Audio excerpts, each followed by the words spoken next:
नमस्ते दोस्तों, स्वागत है आप सबका हमारे चैनल में। हाजिर मैं फिर से एक नई कहानी के साथ। कहानी सपने। वंदना और विवेक अपनी शादीशुदा ज़िंदगी में बहुत खुश थे। 2 बच्चे, एक बेटा और एक बेटी से भरा पूरा परिवार था। पैसा थोड़ा कम था, जिसके लिए पति पत्नी दोनों मेहनत करते थे। पति घर के बाहर और पत्नी घर में। बस जैसे तैसे हो जाता था घर का खर्च पूरा। बच्चों को अच्छा भविष्य देने के लिए दोनों ही प्रयत्नरत थे। इन सब के बीच वंदना को घूमने फिरने का बड़ा शौक था। उसका बड़ा मन करता था कि वो कहीं बाहर घूमने जाए।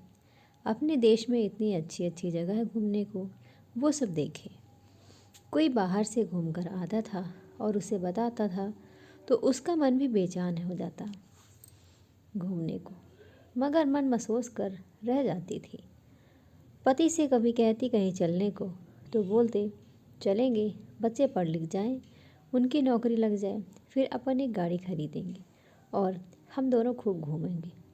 यही सुनते सुनते समय बीत गया और बच्चे भी बड़े हो गए, पढ़ लिख कर नौकरी करने लगे। फिर बच्चों की शादी करने की जिम्मेदारी सिर पर आ गई। चलो शादी ब्याह भी हो गया और धीरे धीरे घर की स्थिति भी ठीक हो गई। घर में गाड़ी भी आ गई तो पति देव को घुटने की प्रॉब्लम आ गई।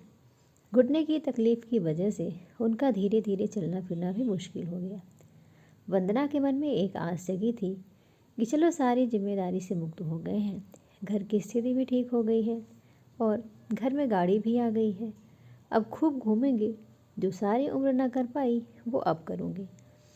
लेकिन घुटने की प्रॉब्लम की वजह से सारी उम्मीदें धरी की धरी रह गई।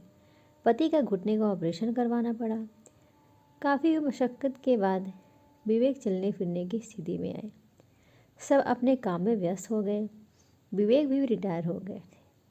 वंदना का मन करता था कि ईश्वर की दया से सब कुछ ठीक हो गया है और अपनी गाड़ी है तो आरामदायक सफ़र भी कर सकते हैं।